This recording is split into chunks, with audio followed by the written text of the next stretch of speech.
Your body on starvation.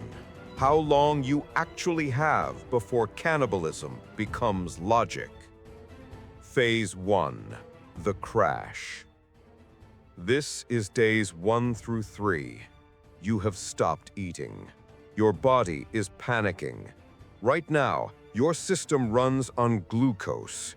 It is the high-octane fuel that powers your brain and your muscles. You have a reserve of this stored in your liver and muscles called glycogen. It is about a 24-hour supply. When that tank runs dry, the crash happens. You get a headache that feels like a nail being driven behind your eyes. You get the shakes. You get irritable. This is the hangry phase, but multiplied by 10. This is where most people make their first fatal mistake. Because your blood sugar is plummeting, your brain screams for a quick fix. You become impulsive. You might try to loot a store that is already being guarded by armed men. You might try to chase a deer and break your ankle in a ravine. Your judgment is impaired. You are drunk on deprivation. At this stage, water is more important than food. You can survive 3 weeks without a meal, but only 3 days without water. But the hunger pangs are violent. Your stomach is churning acid, waiting for food that is not coming. Phase 2. The switch. This happens around day 3 or 4. The violent hunger pains suddenly stop. You wake up and you feel strangely fine. You feel light. You feel clear. Do not be fooled. This is not recovery. This is your body entering emergency mode. It is called ketosis. Your glucose is gone. The lights are flickering, so your body breaks into the furniture store. It starts melting down your body fat to create ketones. This is a dirty fuel, but it keeps the brain running. You will notice a taste in your mouth. It tastes like metal or nail polish remover. That is acetone. You are literally exhaling the byproducts of your own self-consumption. During this phase, you are dangerous to yourself because of false confidence. You feel like you have mastered hunger. You think, I can do this. But physically, you are degrading.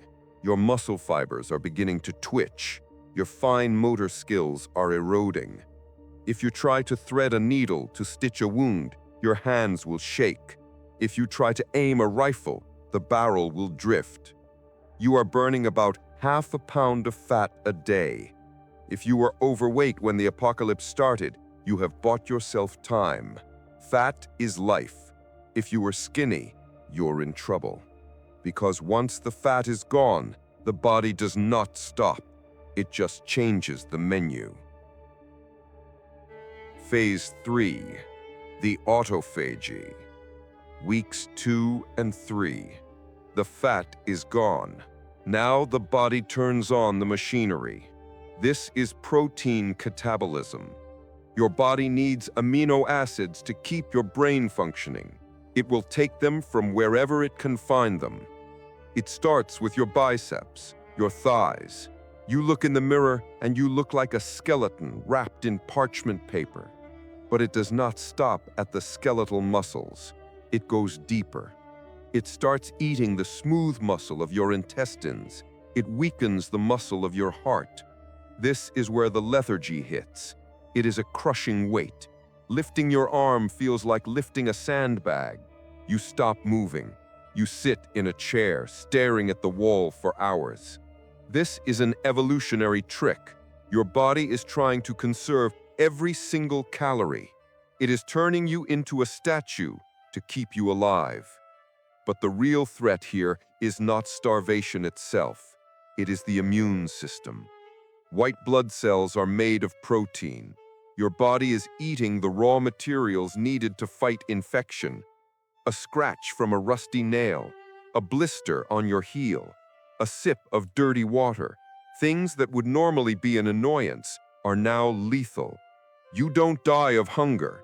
You die because your body sold its shield to feed the furnace. Phase 4. the psychological break. This is the danger zone. This is week 4, maybe week 5. The physical wasting is severe, but the psychological shift is terrifying. Your brain consumes 20% of your energy. It is a greedy organ. When it is starving, it begins to shut down non-essential functions. What are non-essential functions? Empathy, patience, logic, complex morality. You become primitive. The frontal cortex, the part of you that says stealing is wrong or hurting people is bad, starts to go offline. You are left with the lizard brain, the amygdala, the part that only knows fear, aggression, and survival. You start to hallucinate. You smell cooking meat where there is none. You hear voices, and this is where the dark logic begins to creep in. You look at your survival group. You look at the person sitting next to you. Maybe they are weak. Maybe they are sick. A week ago, you looked at them and saw a friend. You saw a human being with a name and a story. Now, your lizard brain looks at them and sees 75,000 calories. It is not a conscious thought. It is an intrusive whisper. It is a mathematical equation. If they die, I live. This is not fiction. We have seen this in every major famine in human history. We saw it with the siege of Leningrad. We saw it with the Donner Party. We saw it with the Franklin expedition. British naval officers, men of high society and strict discipline, ended up cutting the flesh off their comrades. It was not because they were evil. It was because they were biological machines running on empty. The line between civilization and savagery is 9 meals. That is the old saying. But the line between humanity and monstrosity is about 30 days. So how do you stop this? How do you keep the darkness at bay? You have to hack the biology. First, you must understand that the sensation of a full stomach is a signal. You can trick it. If you have no food, you must fill the void. Drink warm water. Cold water burns calories to heat up, so heat it first. The volume in your stomach sends a signal to the brain that calms the immediate panic. Second, you eat the things you are ignoring. In a survival situation, disgust is a luxury you cannot afford. You are looking for high-value food, for deer, for canned goods, but you are walking past survival every day. Insects, grubs, worms. Pound for pound, they have as much protein as beef. It is repulsive to your civilized mind, but your starving body will rejoice. Pine bark, specifically the inner layer called the cambium. It can be boiled into a starchy mash. Dandelion roots, cattail tubers. You have to lower your standards to save your life. If you wait until you are starving to try these things, you will fail. You will be too weak to dig for roots. You will be too slow to catch the crickets. You must start eating the trash food while you still have the strength to gather it. Third, you must fight the apathy. When the lethargy sets in, when you want to sit in the chair and die, you have to force movement. But it must be calculated movement. Do not run. Do not lift heavy things. Move like a sloth. Deliberate. Slow. Every calorie is a diamond. Do not spend them unless you are getting a return on investment. But let us go back to the dark logic, the moment where you look at the other survivors. If you ever feel that thought entering your mind, if you ever look at a living person and calculate their nutritional value, you are in the red zone. You are about to break. You need to recognize this as a symptom, just like a fever or a cough. It is a symptom of a dying brain. You must verbalize it. You must tell yourself, I am hallucinating. My brain is lying to me. Isolation accelerates this madness. If you are alone, the voice gets louder. If you are with a group, you must keep talking. You must keep using their names. Remind yourself of their humanity. The moment you stop using names, the moment you start calling them him or her or the sick one, you are dehumanizing them. You are preparing your mind for the unthinkable. There is a grim reality to post-collapse survival.